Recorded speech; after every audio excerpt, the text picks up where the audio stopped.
Pick the Nintendo Shack and pray. Frederick from Fire Emblem Awakening says, yo.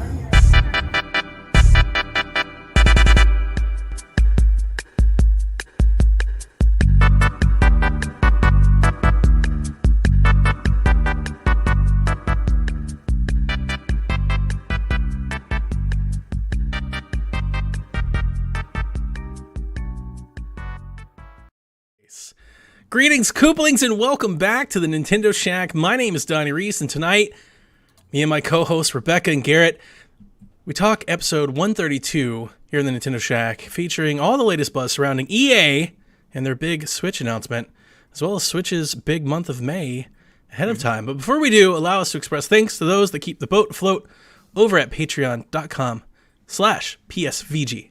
So thank you, Callow, Barry Cathcart, Josh, Bonesaw Borboni, Coach Mo, Chris McElfresh, Devin Tyus, Kyle Heyman, Paul Calicote, Michael Masick, Zach Bradshaw, and Nick Fahaber.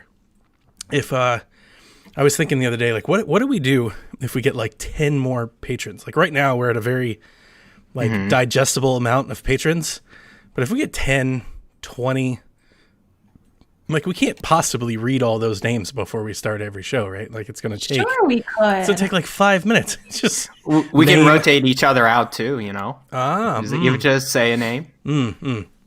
So before we get into the news, let's start each and every week here in the Nintendo Shack, like we do, talking about what we're up to, what we've been playing. And let me start by saying, I haven't played anything. I'm not playing anything on my Switch at all. You guys might remember from last week's story time with Donnie. Donnie was having SD card issues. I am unhappy to report that SD card apparently just died. It's just like a slow death. So I did everything that you guys said, right? I could download the game and everything. So I went to play it the next day. I actually got excited. I woke up. All of my games had downloaded. They actually installed. I didn't have the errors. I was like, it worked. Great. Start game. Data is corrupted. Wow. It's like it started all over again. I was like, not again. So I start doing some Reddit stuff, you know, diving into the weeds as you do. And somebody was like, well, if you reinitialize the console with the card in it, that will fix the problem. Like, the problem is like you have, you know, corrupt eShop data. And I was like, okay, that makes sense. So I go diving through my card and I look at everything, you know, I did not do it like I should have. I should have been very protective of it, and I wasn't. But, you know, mostly everything is, you know, cloud and everything like that. And I was like, oh, I'm good. So I initialize it, wipe the entire console and the card and everything, try to put the card in. It didn't even register that there was a card. Wow. I took it to my PC, and I was like, okay, I'm going to reformat it on a computer, like the right way. Put it in, hit the reformat button, chose the full reformat too, not the quick. I want to reformat the whole thing. It took 5 hours to tell me that it could not be reformatted. And then from that point on, if I insert it into any device, I've tried a camera, I've tried a phone, I've tried a tablet, I've tried the Switch, I've tried my Pixelbook, any device that I insert that card into, it doesn't even register that the device even exists. It's just gone. So did you get to the bottom of why this happened? Like, did a game fry it, or what happened? Nope, but I have read from people that had my exact code, which I don't remember. Should have wrote it down for the show. But my exact code, some people said that Nintendo had them send in their consoles. There is no, like, error log on the books as to what it is. It's just an error code. Have you tried another SD card since all of this? So I bought another card. I was like, well, I'm just screwed. I'm going to have to get a new card, and it hasn't arrived yet. And that is why I haven't played anything at all, because I don't want to play anything until I install everything and make sure everything's working again. I would at least try to install one game, not all your games. I have a few games installed on the internal memory, okay. Which brings me to the saddest part of this news. I told Kyle to make sure he was paying attention tonight to find out that apparently what I didn't realize, what I didn't check for, was my Splatoon save data was on the light. Oh. And it's all gone. Oh. When I wiped the console, I was under the impression in my head that my Splatoon data was on my wife's Switch. No, the home Switch. Because that's where I typically play. That's a bummer. It wasn't until I re-downloaded the game and tried to boot it up that I realized, when I went to go transfer the save, oh no, Donnie had transferred it, I don't know, weeks ago when I was playing Splatoon. You remember there was like that brief period of time I started playing Splatoon 2? And that's what happened. I just wiped it, and it's gone, and it's gone forever. So that puts me in a real predicament. Because now I don't even know if I want to play the Splatfest, because I'm going to have to grind for like 10 hours just to get some decent gear. At least 10 hours, right? At least 10. It's at least a 10-hour problem, at the very least. If I Depends on what you use, but yeah. I mean, you could be decent with like the basic gear. And the good news is they'll probably match you with other like level ones. Oh my god! I know. You'll just be matched with us though if you want to play with us. I even thought I had like a workaround. I was like, you know what? I saved my character to my amiibo card. You know, here's my little Splatoon card. I didn't even know those existed. It won't work, will it? Nope. No. It'll actually it'll show me the character. It'll pop up in the box with the gear and everything, and can't use it. Can't. Yeah. And I was like, well, this and Splatoon 2, worthless. Thanks a lot. The reason why it makes me so mad that they don't have cloud saves for that game. People are already cheating in the game. Who cares? Worthless amiibo support. Just what point does that? I thought that was the whole point of the amiibo thing, is to save your loadout. You could take it to your friend's console and play or something like that. But nope, not if you haven't unlocked the gear. You can't play with it. Not even momentarily. You know what? It would have at least sufficed if I could have like momentarily played with it until I turned the game off, and then I got to scan it again. That would have been better than not at all. Yeah. Like, this is about as worse as this situation could get. So I don't even know if I'm going to be repping Team Ketchup, being 100% honest. That doesn't mean I won't stream with you guys. I might sit and hang out with you, play Mario Maker or something. So That's a bummer. You haven't tried another SD card. You should probably put in like a cheap one, a small one in there, just to make sure it's not your Switch. I know. Before you put in your really expensive one. But I'm scared. Just in case, I'm dude. so scared. Just put in an 8 gig one, because you would rather have that happen than have your big one. I messed with this thing for so long, for like 3 days. It got to actually, Bobby, friend of the show, he reached out to us and reached out to me on Twitter, and he's like, "Dude, what happened? Tell me about it." And I was telling him about it, and he was like, "I'm really sorry that this happened." I was like, to be honest with you, I've messed with it for so long that now I'm just going to stop, and I'm just not going to play it. I'm just going to forget about it for a little bit. Just like push the. You ever have a problem? You're like, I'm not dealing with that right now. Done. Life's good. I'm going to go live this good life until I have. Yeah, that's kind of where I was. Sorry that happened. Yeah. So, So anyway, it'll make the show shorter. I won't go on and on and on for 20 minutes about what I've been playing. I have been playing Shantae. I booted it back up because now that I'm not playing the Switch, pulled out my iPad again. I was like, well, let's get back into these games. And then I did watch Indie Game the movie Life After, which is a documentary about indie games. It's a sequel to the Indie Game the movie that came out in 2013, which I loved. Love that movie. This one's not as good. And the only really good part, there were like 2 good parts that I was really into, and it was the follow-up with Phil Fish and the follow-up on Super Meat Boy. And now you get to see Super Meat Boy. Did you watch the original one? Yes. Okay, so in the original one, you get to see the Super Meat Boys, like they're working out of like a trailer.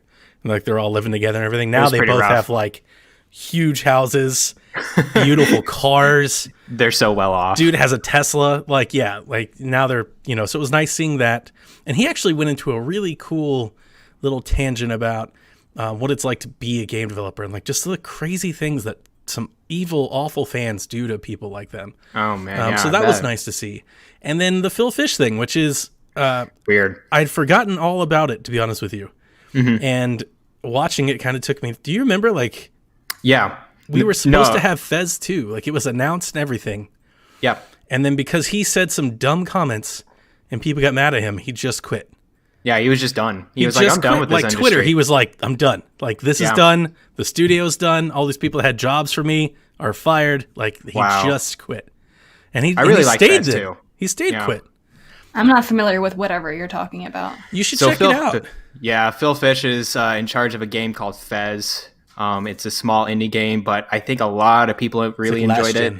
It's a last-gen game. It's a last-gen game. It was with Games with Gold. It's on Switch, too. Oh, it was like indie. It was live arcade. It was like one of those games. Yeah. Rebecca, you should watch the documentary, the first one, called Indie Game the Movie. and it follows several people as they make indie games, and you just learn the stories of them developing. One being the original Super Meat Boy, Fez, and The Witness. I think so. Yeah, The Witness. I forgot what he made before that. Actually, it's not The Witness. It's what he made before that. It was Braid. Braid. That's it. Yes. Yeah, it was Braid. Yeah. But the second one's not as good. And the another reason that I don't like the second one as much is it kind of felt like a YouTube video. None of the stories are like longer than like 8-9 minutes, and it's kind of like 7 of them put together. I wish they did different stories then instead of follow-ups. There's a couple new ones, and they just don't hit with me as games as much as I'm not familiar with any of those games really, so I don't. I mean, I'm interested in like the story of like how they're made. I just like the story is worth it. Like the movie itself is worth it. I think it's on Amazon Prime. If you have it, I think it's free. It's definitely worth it. And the games are worth it too. If you've never played Braid or Fez, I've said this a bunch. I don't want to go on too long about it. I was always really, really shocked and surprised that we didn't get a 3DS version of Fez. I thought Fez that would have been 3D excellent. Would have been real nice.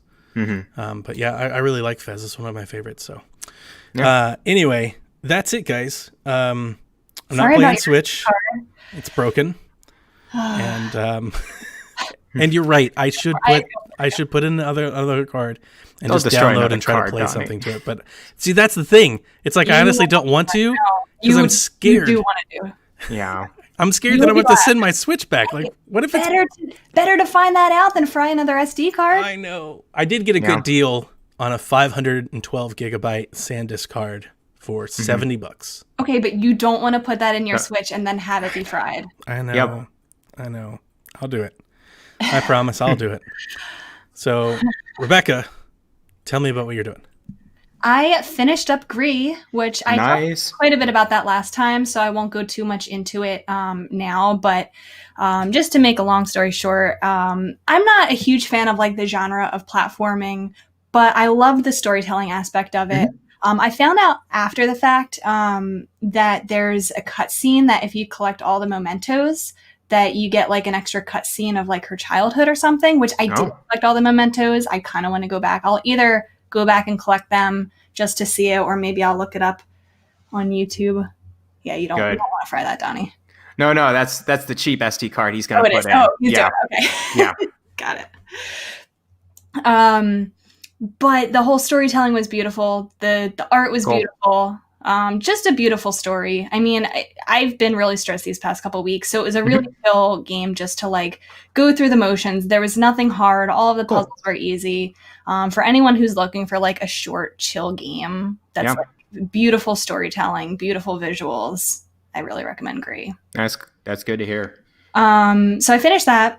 I started Golf Story, which I've only played it a couple times so far. Yeah. Donnie might have a couple things to say about my golf skills. Oh, what really? Skills? Oh, my lack of golf skills. Dang. Okay. For anyone who doesn't know, I don't know anything about golf. My knowledge of golf is like very working knowledge. I know like you hit the ball and try to get it into the hole. I know basic terms like birdie and eagle and whatnot. But apparently I was playing wrong because the second time I was streaming, Donnie comes in and starts like coaching me. Which don't do that, Donnie. The character in the game, I called her. It's part of like the story. On the phone. My goodness. Part of the story that the coach in the game doesn't want to coach you.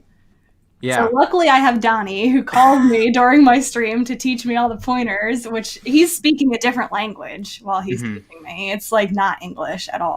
But I appreciated it nonetheless. Did you? I learned about backspin. I learned about precision mode. I learned a lot. See, she can learn all this by the game, I think. That's why I called. Oh. So Golf Story doesn't really tell you a whole lot about it, the advanced controls. I remember I was playing with Jason, and we were pretty deep into the game at this point. We're already on like 4 or 5 different courses at this point. Yeah. And I went to pause the game, and then I saw like advanced controls menu, and I was like, oh, snap. You can spin the ball and all this stuff I've been looking for the whole time. We had played 2 or 3 tournaments without it. So it doesn't really tell you about how to spin the ball too much. It does tell you how to do the precision mode. and the power mode. It does walk you through that. But in terms of playing spin the ball, shaping the ball, and things like that, it doesn't. I don't think I remember that either. It was really difficult, and I do realize it is really difficult to somebody who doesn't know. It can sound like a foreign language, but I was telling her, I was like, you got to hit backspin, and then she hit a 3-wood. She's like, why didn't it spin backwards? Like, well, 3-wood's never going to spin backwards. You got to hit a wedge. She's like, what's a wedge? It's like a lower club. She's like, there's numbers. Yeah. I'm like, what is even happening? The wedge goes underneath. After you left, I hit it into the tar and didn't know what to do. Oh goodness. So I'm really happy that and because here's the thing. When I was on the phone with her, I'm trying to explain it to her. She's like, this is the part that I had a lot of fun with. She goes, this is really difficult. I don't understand why it's like this. And I go, this is literally how every golf game plays. All of it. Like Mario Golf, Tiger Woods Golf, they all play just like this. Because I was like, you got to check the wind. And there was a putt, right? There was a putt where it said you got to hit it 15. There's wind too, yeah. And then there were slopes. There was a turtle on the She hit a 15-foot putt with 15 foot of power into an uphill, and she was wondering why it only went halfway. And we're like, you're putting uphill. She's like, there's a hill? We were like, oh no. I don't know. Have you never played Wii Golf? I'm sure I did. Okay. I'm sure I did. Because it doesn't sound like it. The wind, slope. Like, all of these things are in that game.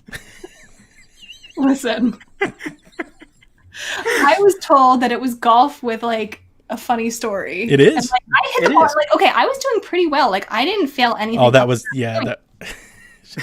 And you were making fun of me. I said, I'm just going to hit the ball as hard as I can and hope for the best. But that works. It worked for me. She didn't say hit the ball. She said, I'm just going to, that's what she said moment. She had the best that's what she said moment. She goes, you know what? I'm going to hit it as hard as I can and hope for the best. I was like, well, there we go. Luck. You're welcome, Rebecca Stream. You're welcome. But I bet that was, all things considered, it went okay. I'm, still in the beginning of the story. The writing is funny. I like the writing. Yeah. It's extremely funny. Characters seem pretty funny. How far did you? I'm not far at all. Okay. Like I got to the first little area with I forget what it's called, but like the first new area that I go to where I'm trying to I don't remember which one's which. I went to like go to the competition and they're saying, wait, like it's like they talk in really old timey. Like it's the old club, the old people's club. Is that the second one? Maybe. No, I don't even remember. I forget. Seek times, like they talk like caveman. Oh, caveman. Oh, that's yes. right. Yeah. You're right. You said the tar pit. Yeah, that's the one where you gotta like hit it into alligators and stuff. Oh, right? And then I got to a really good course where the holes were like the size of the Grand Canyon, and I was able to get a hole in one every time. There we I go. remember that too. I Yeah. felt really good about myself after that. She's like, see, who needs any of this? So I'm basically a golf pro. There you go. It was like a Happy Gilmore moment. She's like, I just hit it into the hole in one shot. It's easier that way. He's like, there you go. You're confusing me.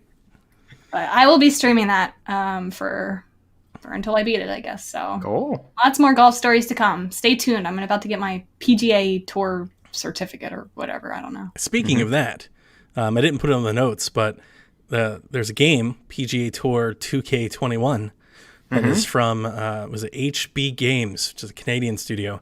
These are the folks that make the Golf Club, which is like an indie-ish golf game.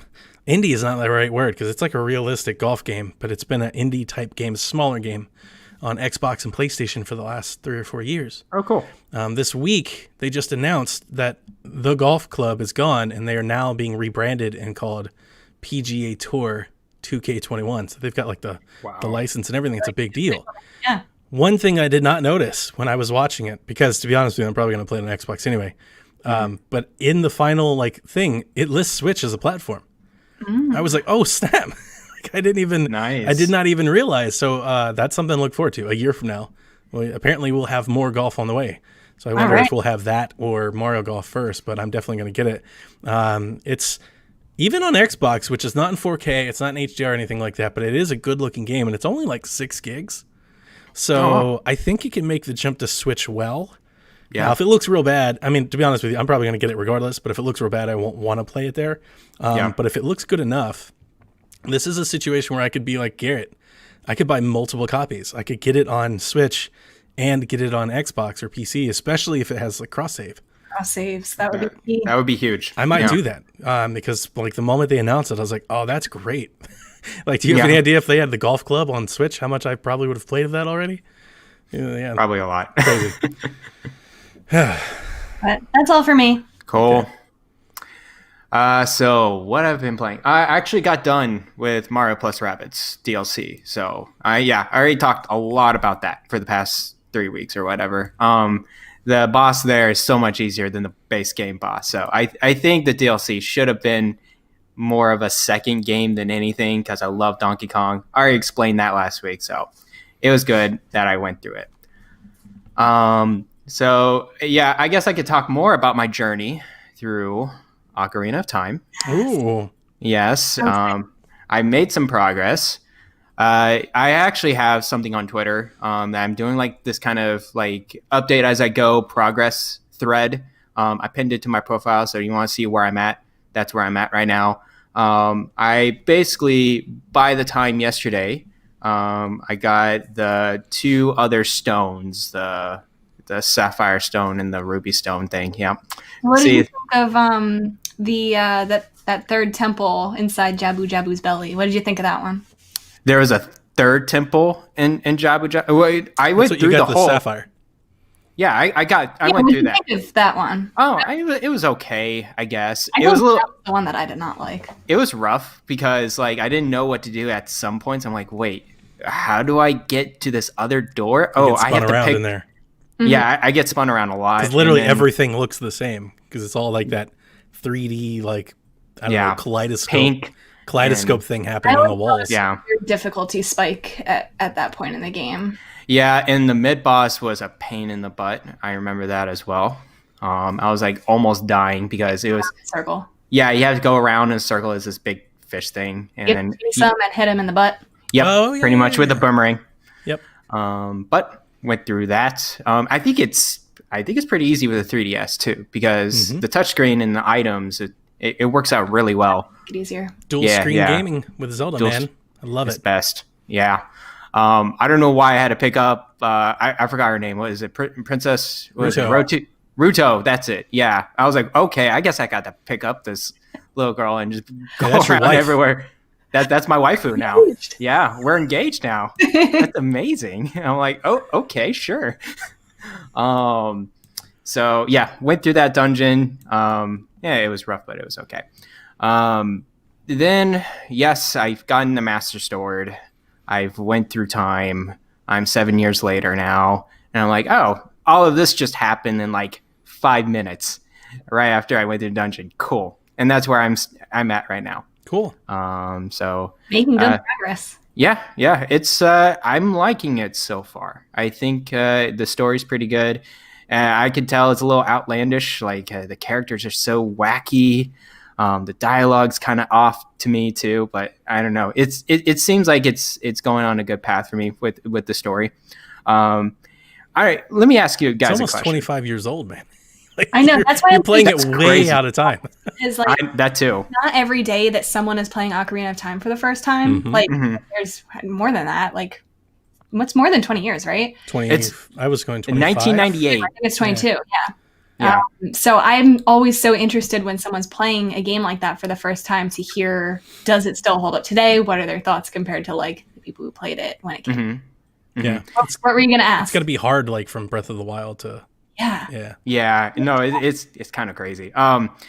Did you guys know that Sheik was Zelda? Like when you just saw her, like coming out of through time. I don't remember. I was so young when I played it. I don't remember. Okay. I knew that or not. Like if I knew that before the reveal. Yeah, I wish I remembered. I was too young to really remember if I knew that or not. Because when I saw her, I'm like, oh, hey Zelda, how's it going? Like, yeah, that's something that I feel like is, I don't know. But did you know that before you played the game? I did. Yeah, that's the thing too. It's because it's Super Smash Bros. But like just looking at her face too, I'm like, oh, come on, like you stole. I mean, like they took Zelda with the Sheik tribe, and you know she probably grew up like that, right? So I'm like, it's kind of obvious, Impa. So yeah, no, I honestly don't remember if I knew. Yeah. Dude, that moment that you were speaking of where you come out and everything is just destroyed and you have that whole cutscene and everything, you're locked over the stages. Crazy. That moment blew my mind. when I played the game for the first time. I was like, what? Look at this. Oh, like, yeah. And then it's a huge twist. What you'll love later, especially if you get into any of the collecting, is how much you'll have to go back and go back to being a boy and going back to being an adult and going back to being a boy, going back to being an adult. That's what I was going to ask too, because I didn't know if I was going. It seemed obvious. I'm like, okay, I can't go to certain things and like use certain gear yet. I don't think you're going to be able to go back yet. Like, I think it stops you from going back. I think you have to do like a dungeon or two before you go back. Yeah. But did you learn Epona song yet? Yes, I did. You did. Okay. I don't think it stops you. I think it does until you do the first dungeon. Really? I think Sheik stands in front of the master. I think you're right. Yeah. Yeah. You jogging my memory. Yeah. Before she lets you go back. Yeah, but some of the collectathon stuff that you'll get, some of like if you go for any extra heart containers or like really like any secrets, sometimes you'll find secrets that you just can't do until you're a boy or until you're an adult, or you may need to plant, like one of the little flower trees, when you're a boy and then come back as an adult. So yeah, you think about how time changes things, like the plant. That mechanic blew my mind when I was like 12. I mean, that sounds like Link to the Past to me, right? Kinda. It's like switching between worlds and like, is doing like different things with the same area. But cool. Yeah, I'm trying to find an item in Kakariko Village apparently, so I'm just looking around now. I know. Yeah. You're looking up. Yeah. So, but it's good so far. It really holds up on the 3DS. I think they did a good job with, when I was looking at actually older footage with Ocarina of Time, I'm like, dang, they really did clean it up with the 3DS. I'm sort of glad that they did. A whole lot, but they added little quality of life things, like the item changing will save you from a lot of annoyance later. A lot of little things like that. It's also like it is smoother. It's not as edgy. Yeah. They got a little bit more. I think they added like a little bit more like shrubbery and things around like fences and things like that. Just to make it look clear. It's a little more modern. Yeah. Yep. But no, I'm having a blast so far. There we go. Link to the Past. Let's go. I was able to download some stuff to the card and start it. No errors. Good. So good. I am thinking, what is my next Nintendo game to play, or Switch game to play before Xenoblade Chronicles? Because I'll be kind of obsessed with that. I think it looks so good. So I'm thinking maybe Kunai, because I do have it. Do love it. Yeah, I'll probably get into that, see how that goes. And then I think I need to go back to Astral Chain because I was in the middle of it and I need to finish it. Because Sean Capri told you? Because Sean Capri stops? No, Sean always stops too. But I stop in the middle of games and I just don't finish. I got you. So I played this game when I was actually doing an international trip to Europe last year in the fall. And that's all I played during an airplane ride. So I have a good, 20 hours in there so far. And it's like, and then when I came back, I was like, I'm not going to play this for a while. And then I never went back to it. That's what happens. So. You get away from it. Yeah. I feel like I'm on the outs with that game. I really love that game. I said that on the show when we have it. I mean, I think it's one of Platinum's best games. All things considered. I really, really love it. And that jogs my memory. One thing that I was thinking about last week when we were talking about the big upcoming fall game, none of us said Bayonetta. Yeah. that definitely could be. Man. I was like, there's a huge game out there. Yeah, that could be one. You haven't seen a single thing about it. Exactly. Yeah. But that's pretty much it for me. Okay. Yeah. So let's hop over into the news this week in Nintendo, and let's kick off with a rumor that is making the rounds, I think, pretty much everywhere in Nintendo land. EA held their Q4 financials meeting this week, and they announced that there will be planning to deliver more for Nintendo fans, with multiple EA games set to launch this year. That's a quote. Let's go. Yeah. Released on Switch. We already know that Burnout Remastered is one of the EA games publishing on Switch. There's also that listing for the original Unravel to hit Switch, at least in Brazil. So could that be what they're talking about? Is that it? Is it Burnout and Unravel? Or are there more? It's worth noting that there was a mention of an HD remake title in the works for EA. Yeah. And I saw Gamatsu, and I want to say Eurogamer? Possibly. I'm not exactly sure which one. I want to say Eurogamer. They said that it is Mass Effect Trilogy. Mass Effect. And it will come to Switch later, after it'll come to Switch post-release. So it'll come out on other consoles and then Switch afterwards. Yeah. That would happen because I just bought Mass Effect Trilogy on PS3. That would happen. Oh my god! And I wanted that to happen for Metroid Prime Trilogy, so of course it would happen for this one. So I just put in here. What do you guys? I have some thoughts. What do you guys think? What are you hoping for? What do you think? Do you have big expectations, little expectations? I mean, it's nice to see. I think that EA hasn't really historically been a big supporter of Nintendo consoles, so it does surprise me a little bit, but I feel like it was one of those things that was going to happen sooner or later. I don't have like huge expectations. I don't think that they would put, every single big thing they've ever published on the Switch, but I do see little things like, Unravel or, whatever coming at some point.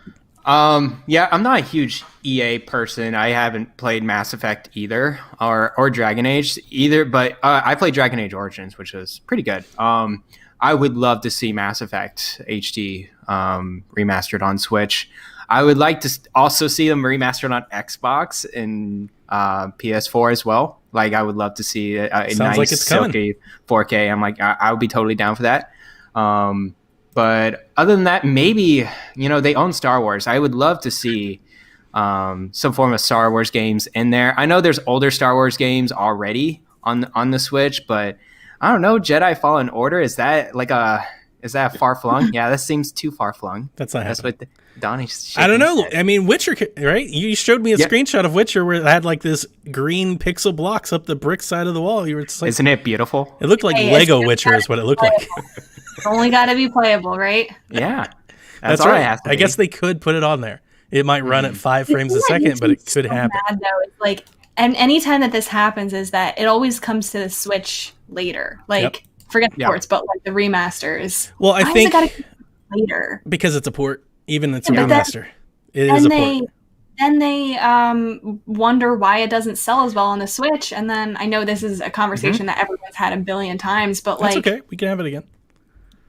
It makes it makes sense. Why. I remember the last time we had this with EA. I went on the Nintendo Dad show. I went on Nintendo Dad's Discord. I got into a heated argument with one of their Discord members because they were just like, "Nope, EA sucks. They're lazy." And I'm like, "Well, it doesn't." There's a lot of financial reasons. The reason this happens because bye, Caro. Sleepwipe. Bye, Caro. The Switch is so much different than all of the other consoles. Like the consoles are x86 architecture. They're basically PCs. So while yes, every system needs adjusting, separately, basically you can develop the game for PC and then quickly port it to other consoles, except for the Switch. Completely different architecture, completely different throughput, completely different everything. It's completely different. So they then have to they either have to do it themselves, which I'm going to let you know a secret. Nobody EA is going to do that because they have no experience. Or what are they going to do? They're going to pay somebody like Saber or Panic Button to port it. And you can't let them port it until you have the game ready. Yeah. So that's why it comes later. Yeah, because they don't work on it simultaneously. That wouldn't make a whole lot of sense. They want to finish the remaster and then hand it off to the port company. And that company needs time to get it ready for Switch. Now, I get it. Mass Effect Trilogy, that's going to be a big game for a lot of people. I am not in the Mass Effect group, but a lot of people are. And that's exciting. I'm excited that they're finally getting their HD games that they deserve. And the Wii U should have had the damn trilogy. Like, they put 3 on it. I know. Yeah, it was a terrible idea. So I'm excited to see that come. I wrote down some ideas here because I have seen a lot of people with a lot of ideas. I've seen Star Wars, and I've seen a lot of things. Yeah. And here's the issue. I don't think any game that runs Frostbite is going to run on Switch. Oh, that's exactly what I was about to say, too. Yeah. The port companies are not going to know what to do with Frostbite engine at all. I don't think Frostbite can run on Switch. Now, and Star Wars isn't Frostbite, but I don't think any Frostbite game can run on Switch. Didn't FIFA? But it wasn't the Frostbite version. They used last gen's version to make that game. Interesting. Okay, yeah, so no Frostbite engine game is on Switch. I believe so. As much as I know, I believe that's true. So here's the thing. The one thing that I really want to have happen is, like FIFA, I would love for them to make a Madden game for Switch. Yeah. They made a Madden game for 3DS. They made a Madden game for Wii U. There was 10 Maddens on Wii. Like, I don't understand why. I don't understand what Nintendo has to do to warrant a Madden game, but we deserve one. That they would have to do what they did for FIFA, right? They'd have to pull a last gen engine. I'm okay with that. Give me 1080p 60 Madden, 720p 60 Madden. Give me that, and I'm okay. because it's portable, and I do want portable football game. So I would like that to be one of them. I don't know if it will be. I don't know. I don't think it will be. I don't think it will be. The other one that I think makes a ton of sense is Apex. Yes. Because it's the eternal hotness battle royale game that everybody loves. And it's Unreal Engine, I think, right? Still don't know if it can do it. Okay. I'm still like, I think it could. It would does need to Overwatch. be. You're right. It does Overwatch. You're right. Would that sort of thing have cross-console play? It could be. You know, they do that with Rocket League too. Yeah, but those are very different games. I know they're very different games, but possible. You know, possible. Apex makes the most sense. Like, it has Fortnite, it has Overwatch. Yeah. Apex coming to Switch, even all these years later, would be big news for people that are fans of Apex, and it would be big news for Nintendo folks. And it's not like a giant game. You know, it's a multiplayer. It's a smaller game. So I think that's possible. But I did want to point out that the games that EA has put up, right, like we've got Unravel and things like that, they do a lot of those games. So I also put out a few more here's what I put down. So I put down obvious answers, Apex and Madden. I think for obvious reasons, they make sense. They're worth the effort. I put down, but possibly more likely answers. Do you remember the game called A Way Out? I've heard of it. Yes. No, it's the co-op game, It's right? the co-op game where you escape from prison. I was like, that makes maybe more sense. How about Plants vs. Zombies Battle for Neighborville? That's a given. I was shocked that game wasn't on Switch when they announced it. Yeah. Probably would have guessed that it already was on Switch. Sea of Solitude. I heard of that. It's an EA published game that I beat on Xbox. That's another one where you play it's like a Wind Waker. Yeah. Kind of. Like you sail around a little raft, you do little puzzles. The Sims? Yeah. Sure. The Sims 4. We don't have The Sims on Switch. Like, that could be, especially after the Animal Crossing thing. That could be really popular. Yeah. Yeah. And That's then I got one more. I'm sorry. Why didn't they do that before? Why isn't Sims already on? Because EA doesn't. Why like isn't Madden Twitch. on Switch? Yeah. One more, and this is, I don't even know if I call it more likely, but I'm just throwing this one out there. What if they put Titanfall on Switch? No, I was thinking that too. Titanfall 2 or a package together. And it's Unreal Engine too. Yep. Like it can easily scale down to Switch. So So I could see that coming too. those are what I threw out there, and just in my ideas for what could happen, what happened, what I want to have happen. I want Madden. Like, I really want a Madden game.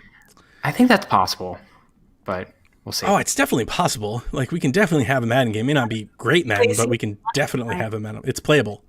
EA wasn't the only ones getting in on the business financial news. Nintendo also disclosed sales data overnight that came out this morning. All right, so here are a few bullet points. And to be clear up front, I did not want to do like all of the news. So there's a lot more news if you're really into this. But considering we just ran down like all of Animal Crossing's news a couple weeks ago, we just pulled out what I thought it was like the high bullet points. So 55 million Nintendo Switches have been sold worldwide since the launch. So the little headline that's moving around, that is more than GameCube and N64 combined. They are right on the heels of closing in on the NES. They are just 6 million consoles behind the NES. And if they keep going at a pretty good rate, they'll catch up to 3DS soon, which that's saying a lot. 3DS sold 75 million units and still sells. I don't know how much, but it's still marketable. So it's pretty impressive stuff here from Nintendo's little tablet that could. Absolutely. Animal Crossing has sold over 13 million copies worldwide. That is huge news. With over 17 million units sold, Pokemon Sword and Shield is about to overtake Diamond and Pearl for the third best-selling Pokemon game in series history. And Splatoon 2 has hit the 10 million mark in sales as well. Now, one of the headlines that I didn't put down here that I saw was apparently Nintendo in their financial overview said that 10 of their IPs have hit record all-time sales on this console. So when it comes to software, like, Pokemon wasn't included, but Pokemon's third, but Splatoon, Mario, Mario Kart, Smash, Zelda, like they're all setting bested franchise sales records all across the board. So Nintendo is extremely profitable, continues to be very successful, continues to make roads. And you think they'd even sell even more consoles if they were available. We just have like a shortage across the board here. Everything was pretty good here, but we got a couple questions. So Hawk read it in, and he goes, do you think Nintendo will continue riding the Switch wave for an extended period of time? thanks to the recent sales number, do you think we'll get a new system or upgrade sooner versus later? I'm sure they're developing. I know that they're always developing. They're always, working on whatever is coming next. I don't think we'll see a new console in the next couple of years. We might get another upgrade. We might get similar to the new 3DS model. I think we've talked about this before. Something that's either upgrading. I don't know if they would go the route of an exclusive game on a new console like we've seen on the new 3DS. Mm-hmm. They kind of saw that didn't really work out too well on the new 3DS. But I think we're, years out from seeing a new console, if I'm interpreting that question. Yeah, I heard that, I guess during the sales call that they're barely in the middle, or they're almost to the middle of the cycle. It's like, we got at least another 2 to 3 years, or even hearing about a new console coming out. I think maybe thanks to these recent sales, but sales in general right now, they're going to milk this thing out as much as they can to get as much of the Switch ecosystem as possible. You saw how long the 3DS was alive for. No, I know. It was wonderful. I'm okay with.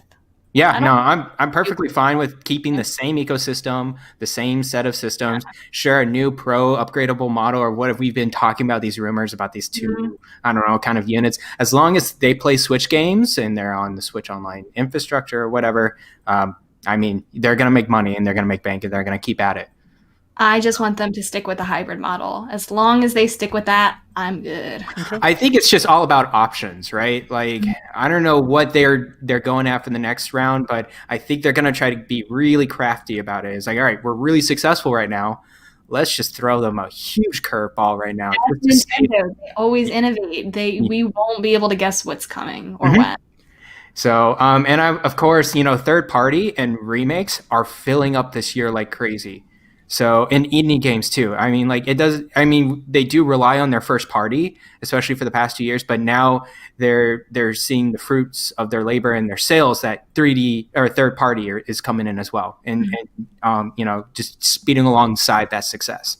I think with Nintendo, their indie partnerships are as important to them as third-party games are to the big boys. Yeah. They're not going to get EAs and Activision and stuff like that, so they've got to hit on indie games. If you've got a really, really good indie game, I think it means more to Nintendo to get that coverage and get it first than it does the other people, because that is their third-party support. Yeah. That's their thing. Golf Story, Hollow Knight, that's their third-party. And as long as mobile development is good, I think there's a rich place for them to continue to find some success there. That's never going to attract the people that love big Call of Duty, Madden type games, but for the other people that don't, I think it is an attraction to keep them around. You're absolutely right. They did mention that they're right kind of in the middle of this gen, but here's the interesting thing. I'm wondering if they're actually considering this as a console cycle. I'm wondering if they're looking at this we're going to sell Switches for 6 or 7 years, then we need to find something new.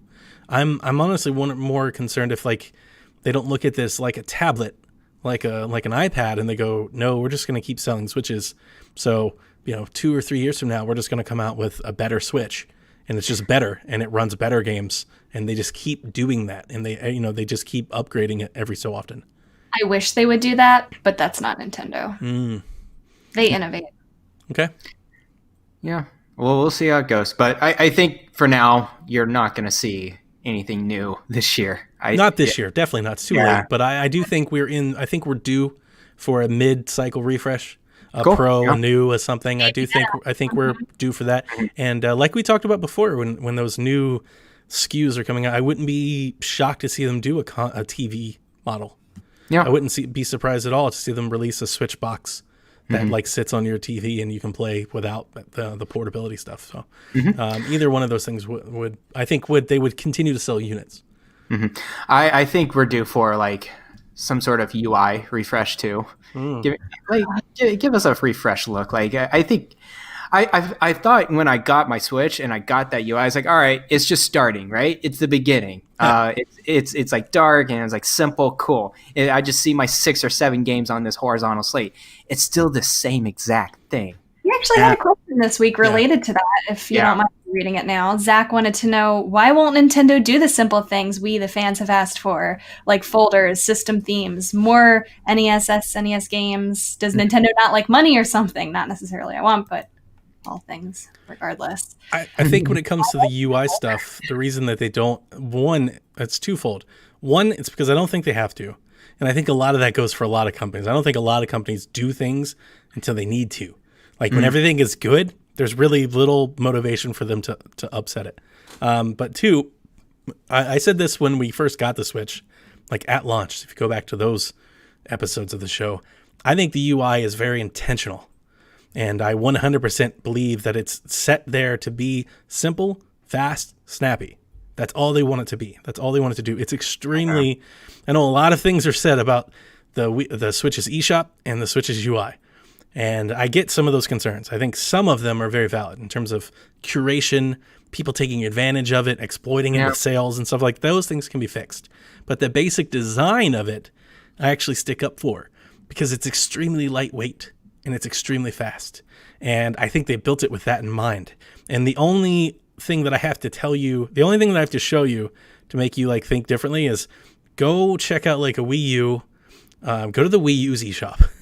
Where they just have a gigantic amount of tiles that make very little sense organizationally. Not that I would say it's hard to navigate. I think most of us have grew up with phones. We're all very capable of navigating a modern tile menu. But like it's, you know, like you see pictures of NES and N64s and then like here's, you know, coins and then here's Mario. But this is like, you know, like it's just...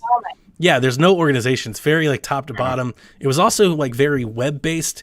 So everything you clicked on like refreshed the whole page, which made it slow, right? Like it wasn't running a lot in like cache, which all of these things have been improved on with the Switch's system. So I think it's almost deliberate. They deliberately built it this way. And I think the reason why you're not seeing them change it is because they don't want to. Like this is how they want it to behave. And they're afraid if they start introducing more elaborate things, it's going to slow it down. Okay. I agree with that. And I definitely value the Switch in that I'm able to pick it up and get into a game within 30 seconds. It doesn't have to boot up. It doesn't have to I don't have to wait and load it. Oh my God. My PS3 now that I'm playing around with, it's a pain in the butt just to get into the game that I want to play compared to picking up the Switch and I'm in the game. Yep.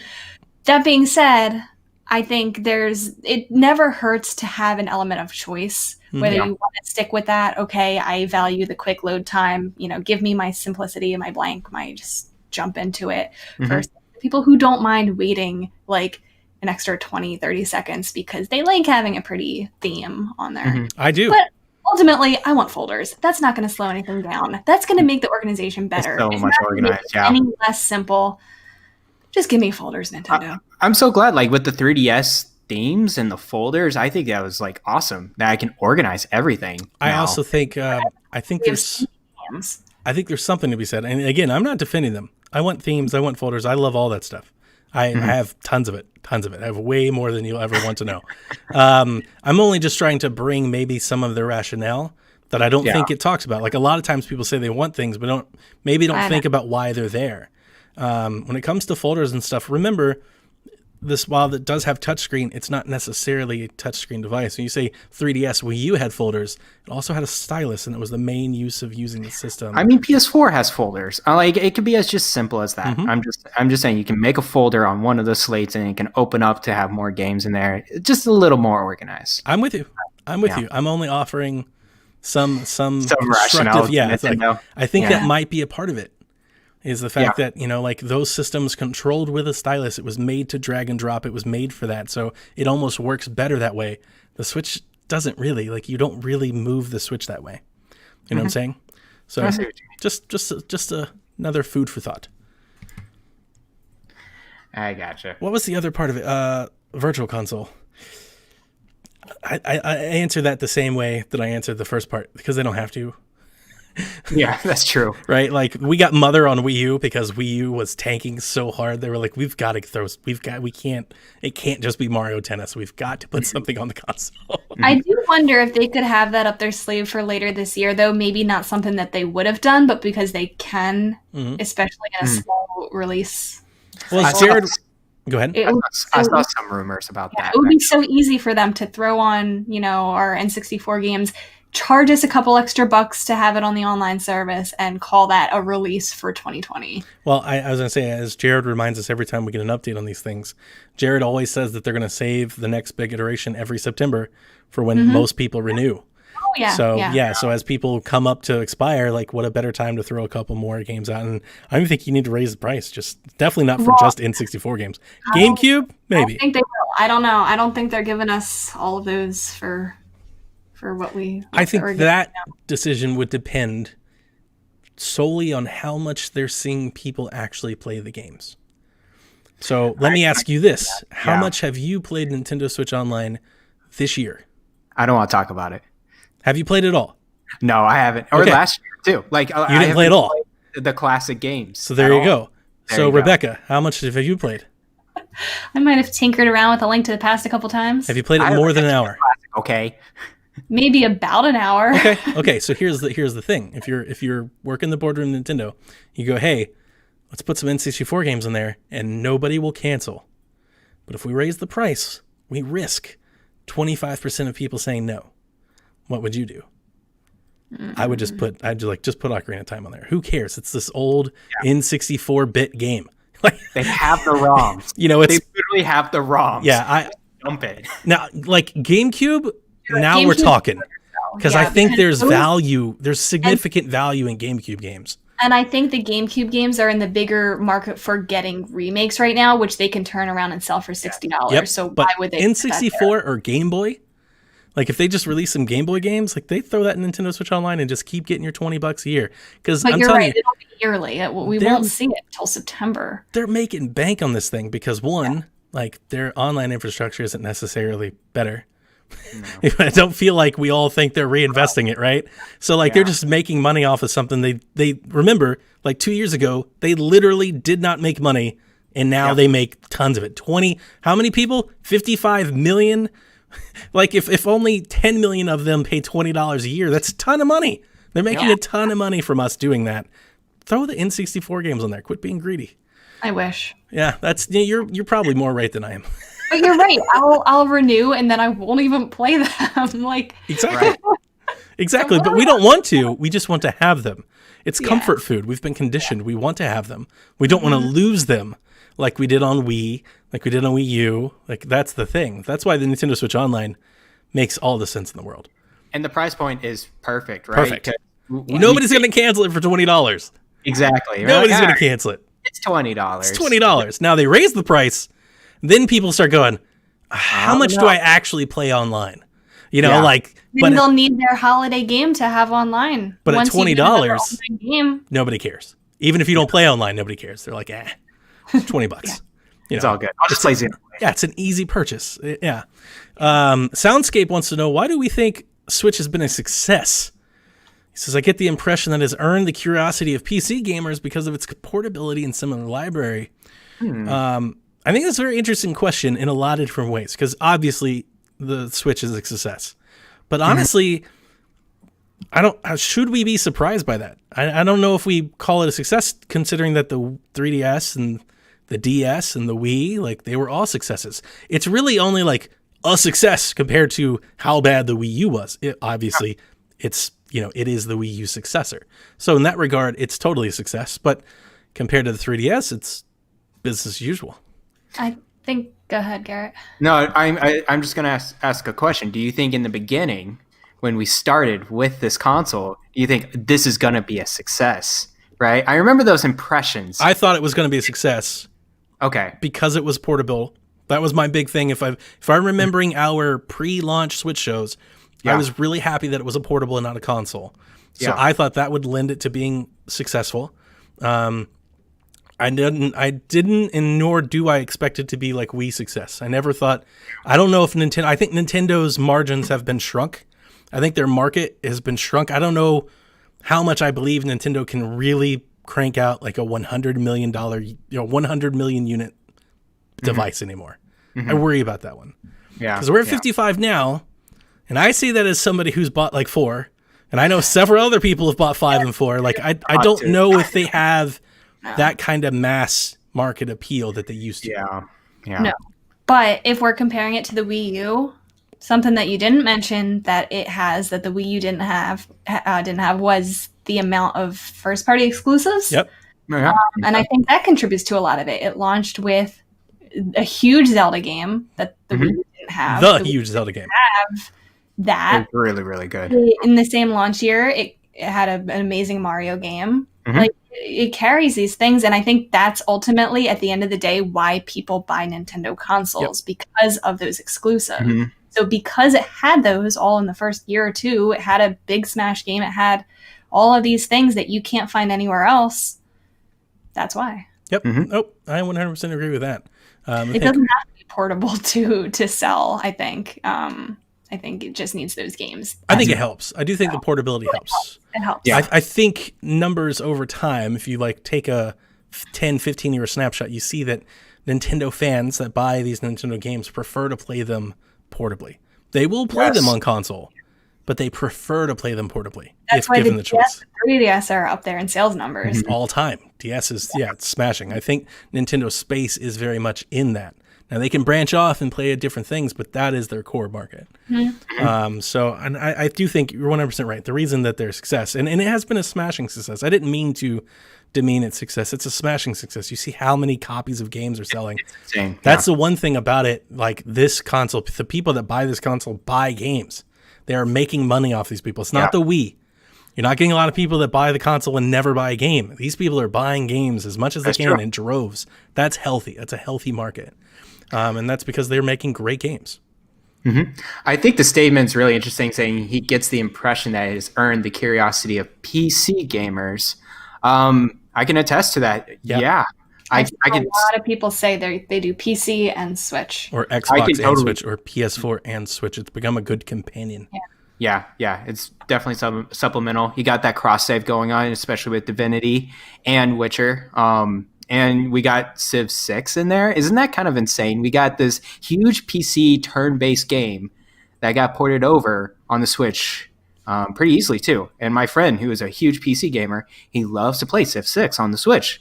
And it's like, why? It's like, well, I can watch TV while I'm just dabbling around on the screen, handheld. And I'm like, that's awesome. So, yeah. I think that's a cool statement he got there. Yeah. Sammy Hall. This is a neat, interesting story. Not really news. Sammy Hall is formerly pre-production artist at Retro Studios, and he's lifted the veil in some of his early designs when he was working at Retro, dabbling with Zelda and Mario stuff. They were working on pre-pro, just like art scenes, storyboards, stuff like that. Not games.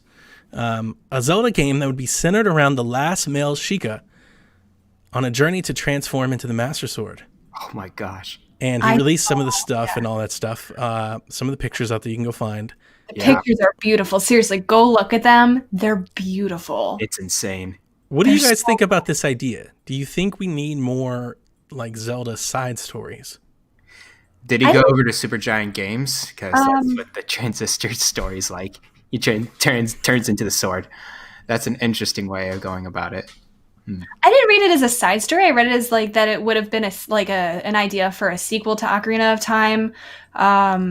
Yeah, but you would have played as this male Sheikah, not Link, like as a separate game. Yeah, male Sheikah. Oh. Well, I mean, I think it was just last week that I was talking about, or 2 weeks ago, that we were saying I wanted some kind of Zelda story that gives us more information about the Sheikah in general. So I would have been all for it. Okay. Yeah. You, Garrett?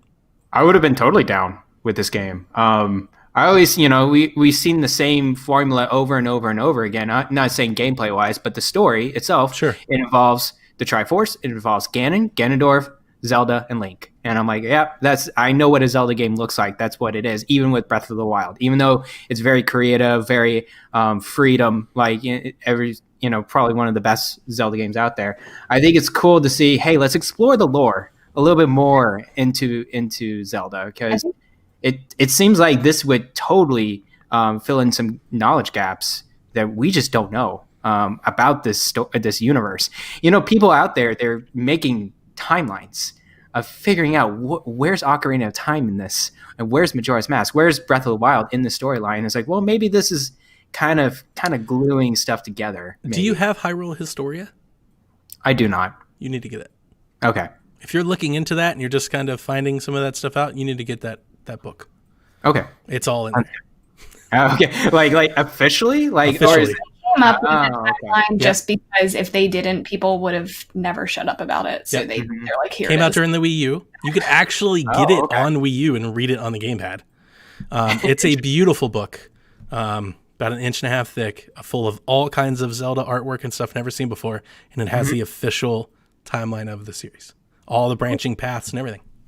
But they only did that, I think, as like a fan service type thing. Sure. I think there's a lot more they can explore with the world and lore, like Garrett said.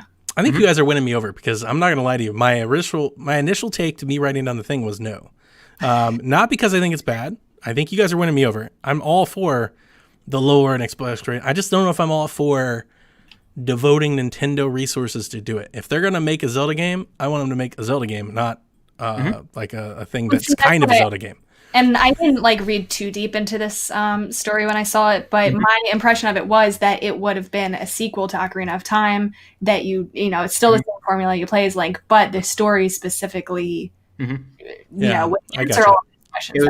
It was in pre-production as Twilight Princess was in. Well, I noticed a lot of the art looked like it turned into Twilight Princess concepts. So we saw the elves, we saw the castle. Yeah, seriously, look up the art. It is gorgeous. Me and Kara were fawning over it. But as you guys were talking about the lore and all the things like that, I remember I love Hyrule Warriors, love it, and so I think I might even be a hypocrite here because I will buy anything Zelda. I would prefer it to be a full blown Zelda game, but if it's not, I'll still buy it. I want Lego Zelda. That's the other thing I want. Okay, I think that would be a great game. All right, our last news story before we get into a couple questions and get out of here is I want to just talk about Switch's big month of May. I've been kind of referring to this on the show for the past couple of weeks. I'm not sure how many people might be following any of these games, so I'm just going to read them off, and we're going to have a little chat about what everybody's looking at getting, if anything. So the big one for the month, Xenoblade Chronicles Definitive Edition. And then we also get Borderlands, the Legendary Collection. They're also releasing separately. XCOM 2 Collection, BioShock the Collection, they're also being released separately. Minecraft Dungeons, Shantae and the Seven Sirens, The Wonderful 101.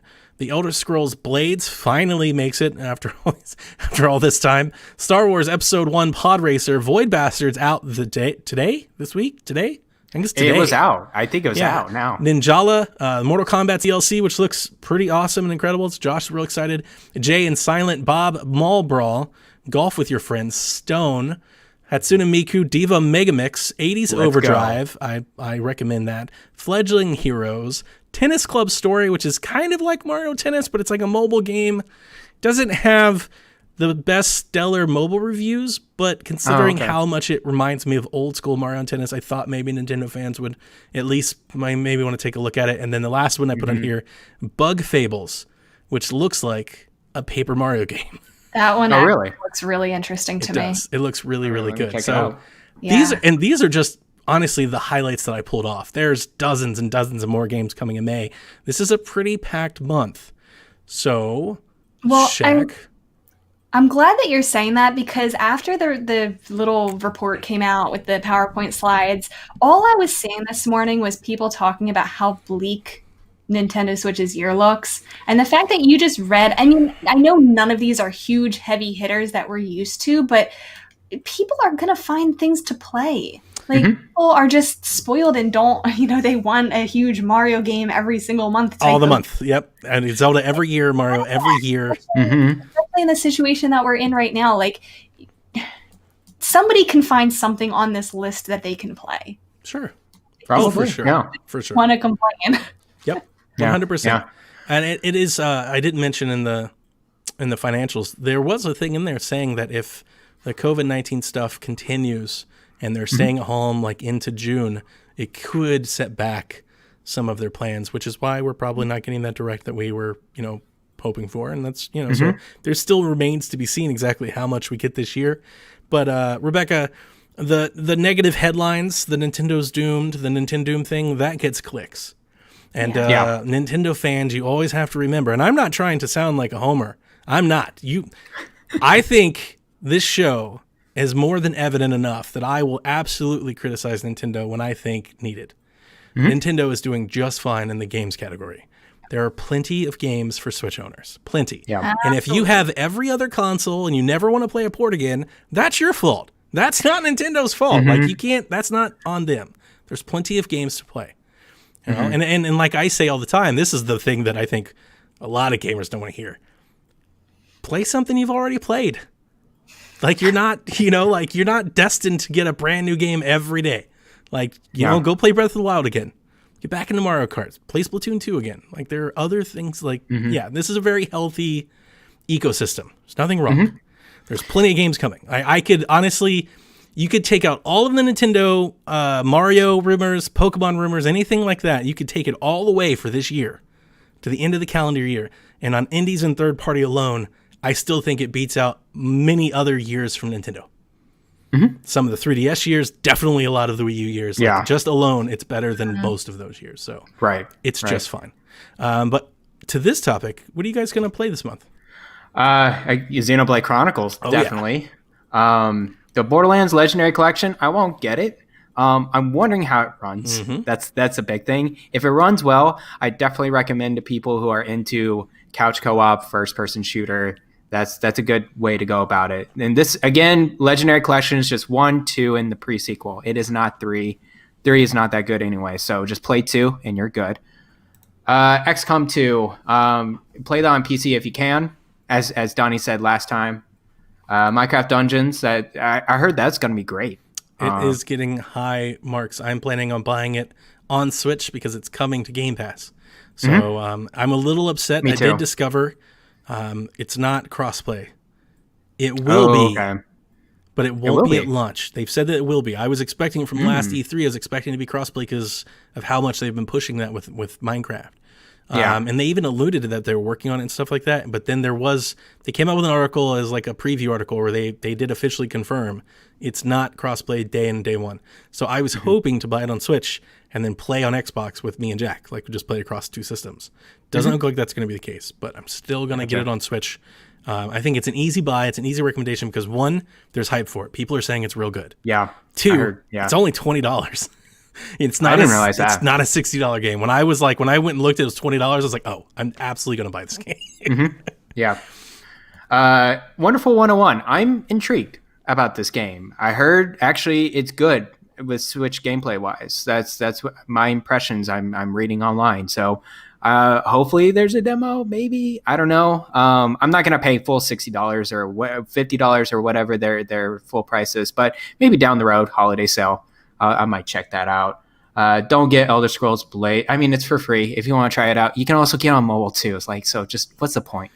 Other than that, Void Bastard Surge is great. Did they announce that for Switch like 2 E3s ago? Yeah, was it even a the while last ago. E3? Is like the E3 before that? Yeah, it's been a while since I was gone. But yeah, that's pretty much it for me, I think. Okay. Pod Racer. What are you, Rebecca? I'm so deep in my backlog right now that there's probably nothing here that I will pick up like this month. That being said, like I said, Bug Fables interests me. That's something that if it does well, I definitely want to try it. I want to get in on that. And then same with Garrett, the Wonderful 101. I don't see myself buying that for full price because I think it's probably super cheap on the Wii U at this point. But if there's a sale on it at some point, I want to know, I've had it recommended to me by several people. So that is another one that, is kind of on my radar for this month. Godspeed, Shack listeners. I am not going to recommend that game to anybody. I am definitely excited to play Xenoblade Chronicles. They keep releasing these videos. They released one today. It looks so good. It's so good. It looks so much better than Xenoblade Chronicles 2. Like, it looks so good. Very clean. Yes. So for just that alone, I'm ready to get into it. I was actually I really wish it was at the front of the month and the end of the month. Like, it'd feel much better. Like, it's kind of like it would fit right now. Like, I was like, man, if I could have this game right now, I could just play it for days. I know, right? I have nothing to do until really that game comes out. Not getting XCOM, Borderlands, BioShock. Maybe BioShock. Only because they're releasing it separately. I already have the collection and everything. There is a part of me that wants to see what BioShock Infinite run, like, because we'll get reviews. When the reviews come out and they're like, it runs and plays well on Switch, I will get BioShock Infinite. And I'll just replay it because it's an awesome game. It's a great game. It's like one of the great games. So I'm not gonna. Oh, I really like it. I'm not gonna frown on it. And you know, separately, it's like what $20-$30. Can't it's not that bad. Yeah. I already have Shantae and Seven Sirens. I will probably get it on Switch one day, but on a sale. But I already have it on iPad. It comes wholly recommended by me. I'm about halfway through it. It is Shantae. Shantae is fantastic if you like Mega Man-ish type of platformers and stuff. And Shantae's cool. I got a pop.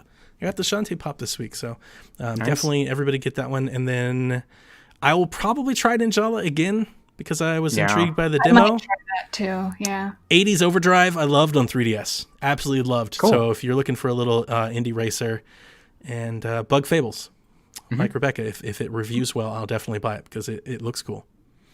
So that's what I'll be doing on Switch. But really, Xenoblade Chronicles, I just...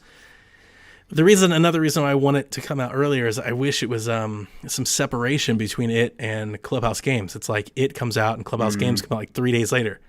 It's like, man, why couldn't we put these 30 days apart? About Clubhouse Games all of a sudden. That was one when it was in the Direct. Nobody was talking about. I felt like I'm the only person talking about that game, and now I'm seeing it everywhere. And I think part of that is they're promoting it more. Watch it sell like 3 million copies. About it like every day. I'm gonna go crazy. You also see that they're putting like those like they're adding little Nintendo. Yeah, the Hanafuda cards. Yeah. Yeah. There's that, and there were a couple other things. And they got the original golf holes from Wii Sports and NES Golf and stuff like that. It's really, really cool. I think that's a dark horse, honestly, for the next couple months. Like, people are starting to talk about it now. I don't know why. As the releases start to dry up, everybody just starts playing Clubhouse Games. They're like, what in the world is happening? Everybody's playing Backgammon on their Switch. Yeah. Shout out to Hatsune Miku. Oh, it's a great game. I would like to try it out, possibly. I like those dancing rhythm games. would absolutely have bought it if my daughter still played. I had it on 3DS. I have it on Vita. She has it on her Vita. My daughter loves Hatsune Miku, and we played them, but she doesn't play games anymore, so I'm not going to buy it again. No, okay. All right. I paid like $30 for that game on Vita for her. It's like she doesn't even play anymore, so yeah. Goodness. No thanks. Let's see here. About an hour in, so Rebecca, let's get some Shaq questions direct from you. Yeah. I didn't organize these like I said I would. I'm just going to do a couple interesting ones. Steven wants to know, how would you feel about a Metroidvania-style Mario game? I'm for it. Cross of... Sure. Yeah, I'm all for it. Here. What would that look like to you? It'd look like Ori, but with Mario. Okay. In terms of art style or like the formula? I mean, I think I've played so much Mario Maker that's kind of like this. I've seen it in levels that I would absolutely be wide open to like here's a Mario world in 2D. Call it Super Mario, or maybe the art style change. I don't know. Pick one. I don't even really care. Any art style you want, but it's open. Instead of it being level based, it's 100% open, and you figure out all of the. It's like Metroid. It's like the same thing. So would it be Metroid with a Mario skin, or would it be like Mario levels where each level is individual with the timer and have them be smaller? Because I would go the first route first. Yeah, I would go to a Mario open Mario thing. Anymore. Yeah, but if you still move, like Mario is the ultimate platformer, and there's a part of me that's almost excited to use Mario power-ups and stuff to complete these Metroid. Ori type of things. I could see that. Like, you got to get the feather to reach that cliff to get the thing. Like, I see that as being a way there wouldn't to do be it. any more like levels. It would just be a huge Mario world. Yep. Do you think it would be permanent upgrades too? Like, you can't just lose powers as you get hit. If that was the case, yeah. I don't know. I'm not sure about that. I'm wondering why they've never done it in the first place. They've done a Mario RPG because they have Metroid. They have a I guess they have Metroid too, but. I mean, that's a different theme, right? It's yes. When I see it know. in my head, I honestly see like Super Mario World and all the different retro styles and stuff that you could do with it, and you could have different sections of the world being like green or underground or like or in spooky the sky. and sky. Yes, yeah. Oh my gosh, with Yoshi, that'd be really good. I could see it. Yeah, that could be really, really good. And you you collect all the keys to get all the things to eventually get to the castle to take out Bowser and save the princess. There you go. Yeah. You just made millions of dollars idea to Nintendo. I would be excited about it, but there is a part of me just to push back a little bit. There's a lot of stuff like this in Mario Maker. There are a lot of people now. It's all level based, but a lot of levels are kind of built like this, where you find the key to unlock the door to get the power up, to hit the brick to get to the castle, to get to Bowser. Mm-hmm. There's a lot of that stuff going on in Mario Maker. So that if you're interested in that type of game, there's experiences out there for you. Mm-hmm. Yeah, totally. Ryan wants to know, would you like to see a Labo VR play mode for Animal Crossing New Horizons? How could that be incorporated? Nope. I'm good. I think I'm good. I like Labo VR. Have it. Played it. It's good. It's good when the game is kind of built for it, and all of the Labo VR games are extremely simple. And I don't think you want to see what Animal Crossing looks like in that lens. You're going to be like, why does this look so awful? I think there's a lot of other things that they need to do with Animal Crossing before they do Labo. Like the Breath of the Wild VR thing? Not good. Not good. No, not good. Does it give you a headache or anything? But I don't need it. I never had a headache. Okay. Just didn't control well, didn't do anything well. Like, I couldn't imagine what you would do in Animal Crossing with it. Mm-hmm. It doesn't feel VR though, right? Like I feel like you just meet your villager and see them face to face as opposed to characters. Like, that's the only real thing it could do. Yeah. Mm-hmm. Yeah. No thanks.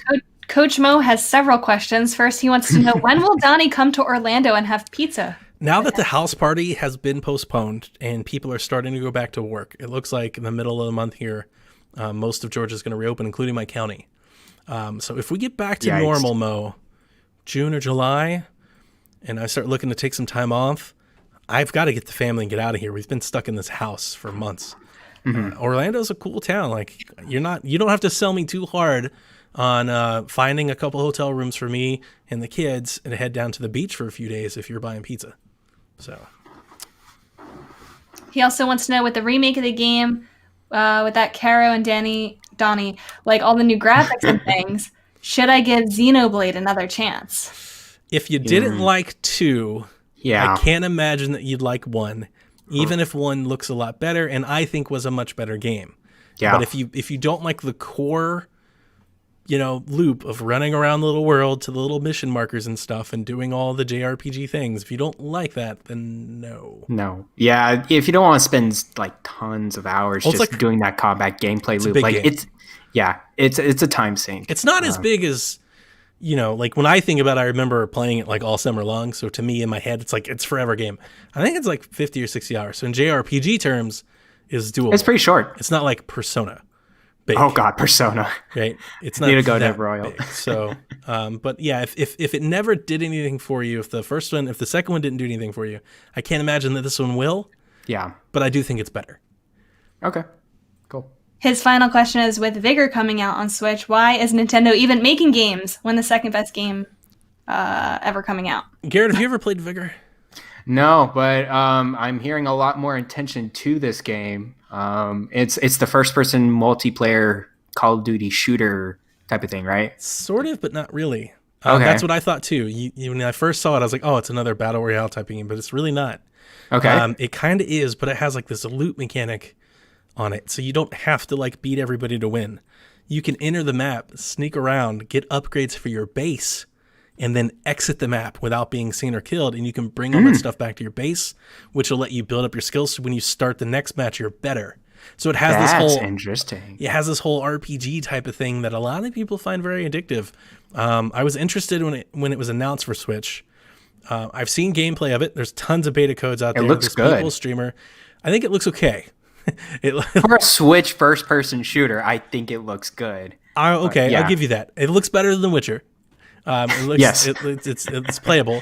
It's more than playable. I downloaded an Xbox, but I hadn't got to it yet. And I don't necessarily know how much these types of games are for me, but I get the loop. I understand the loop, and I understand why people are excited for it. And I do think that it's cool that it's different. It's a little refresh on it. So, cool. I know Coach is excited. He's in the beta. Like he used PSVG to get a beta code, so he's in there playing on Switch and playing on Xbox. I think that's cool. But outside of that, I mean, I guess I'll try it.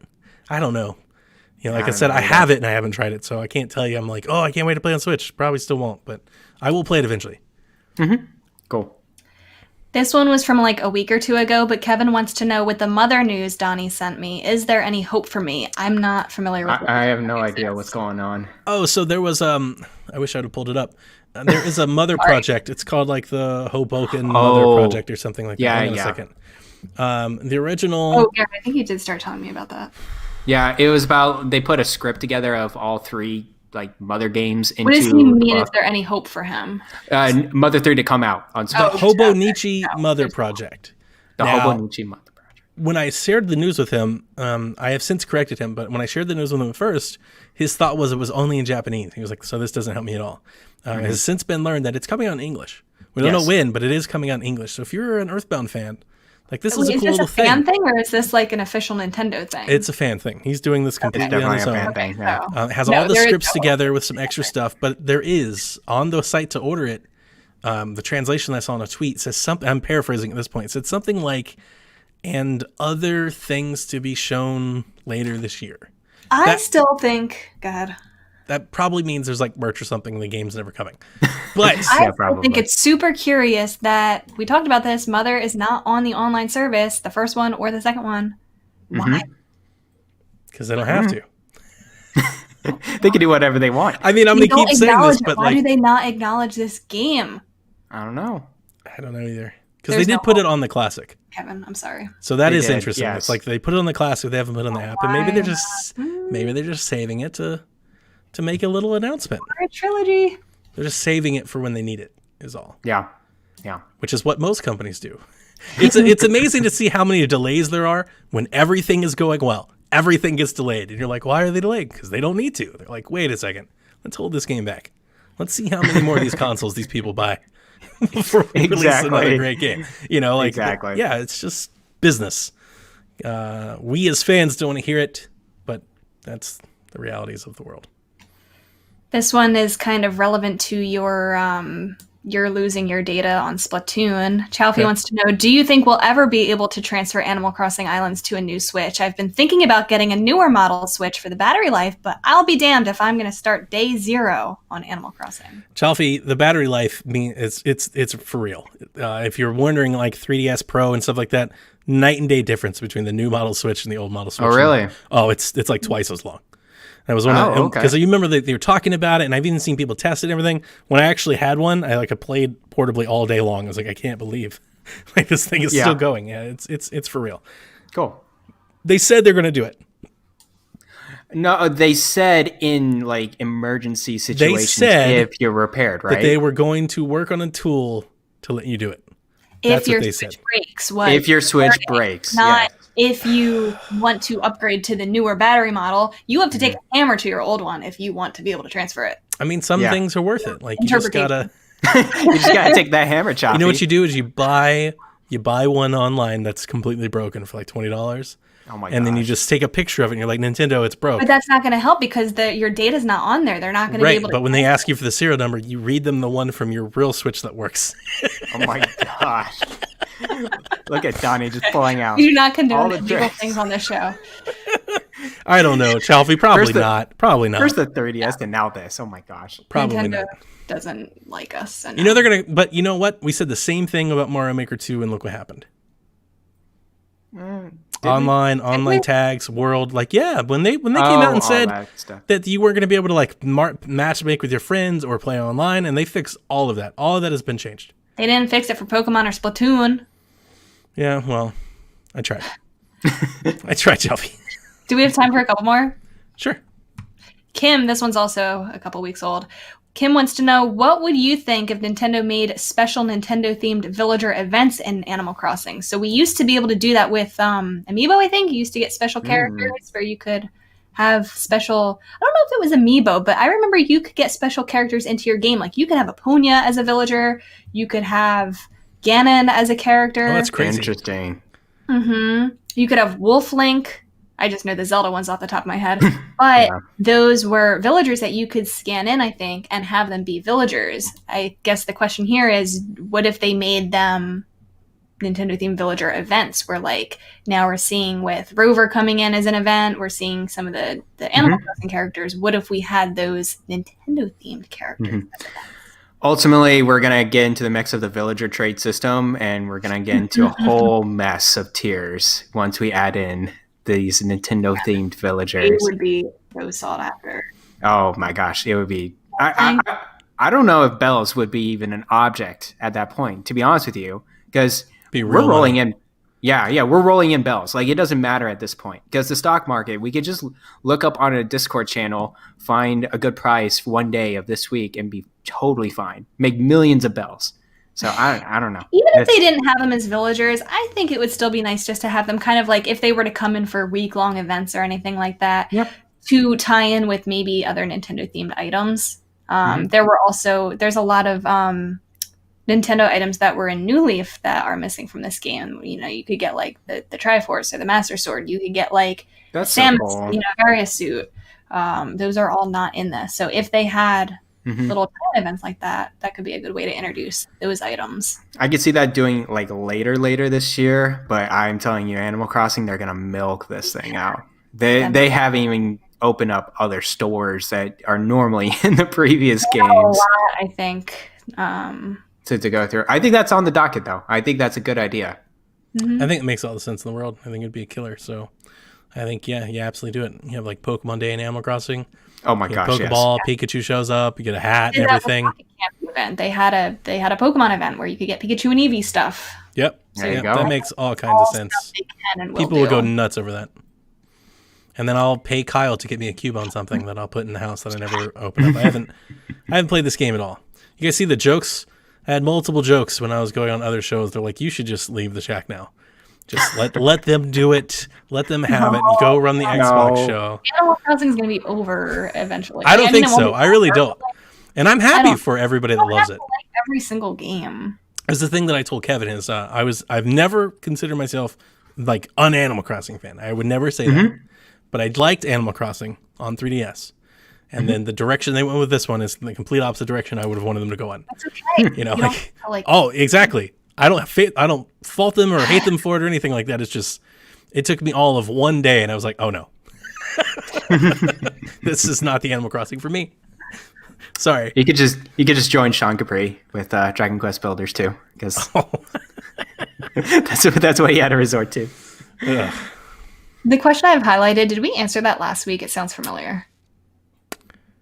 No. So Grouchy wanted to know if we have any excitement about the arcadey NFL game. So he asked me this on Twitter, and I was like, "Wait a minute, It was funny because he asked me this question the day that 2K WWE whatever was announced, and I was like, "Wait a minute, did I miss one?" But I didn't. What he was talking about there was a press release a couple months ago, March, I think. I remember that. That 2K was going to start making an NFL game again, and that it had to be non-simulation. Right, football. It's arcadey. So you start thinking of like Madden Arcade or like NFL Backyard or Street, things like that. Yeah. And are we excited about it? Yeah, I am. Sure. Because we need an NFL game on Switch. It doesn't make any sense that we don't have one. None. Makes zero sense. I was playing like Retro Bowl Mania or something like that on my iPad. Hands down, better football game than anything that's on Switch. And that's sad. That's real sad. We got Tecmo Bowl on the NES Online. What else could you need? I mean, Turbo Football Heroes. Like, that game is great. It'd be better if it had an NFL license. It would be even better. But yeah, I'm excited for what 2K has. But I think we talked about it when this story came out then, and I think I said, based off of what I was reading, I was thinking mobile. It sounded very maybe mobile-ish. So I didn't want to get my hopes up that Switch was on the docket. Right, like I was like, okay, they're gonna start making a mobile game. Maybe it comes to Switch, but maybe we'll see. I don't know. Maybe I'm misplaced here. Maybe they will actually make a console arcade game. But I love arcade sports games, NBA Jam, things like that. So yeah, I'm all for it if they can do it. I would even think like the Wii Madden games, they were kind of arcadey. They were cartoony. They were a little bit easier. They didn't have so many formations, a little more simplified. I kind of like that too. Or like if I know a lot of people when this game came out, people were thinking Blitz. Like if Blitz came back, I think that might be a little too arcadey for me. I don't know if I want Blitz again. Like I tried replaying Blitz like on my 64. I was like, man, this is kind of a mess. It's rough. Yeah. I'm sure they would clean it up though. But something like it for sure. Yeah, that'd be fun. Yeah, definitely. I think of Mario Strikers. I'm never a FIFA fan, never a soccer fan, but man, do I love Mario Strikers a lot. And maybe a Mario football game would be cool. But I understand if you want the NFL license, an arcade game, that would be super cool, super exciting to do. Kyle the Pug's bringing up hockey games. Where are the hockey games? Where are the Everybody sports just wants games? sports games. Yeah. That's what happens when everybody's stuck inside. They're like, man, I'd Exactly. really just like to play. What was that? Be active. I would play a hockey game. NHL 94? Yeah. I would do it. I wouldn't play any of the new ones, but I would play an old one. NHL 94 was the bomb. The game was awesome. Okay, that'll do it for us this week here in the Nintendo Shack. Thank you all for checking out any of the live show, the podcast, all that. Follow us on Twitter at ShackLife. Check out the Patreon at patreon.com/PSVG. Anything else from the crew? I think I'm good. All right, that'll do it for us. Good night, Kooplings. Bye-bye.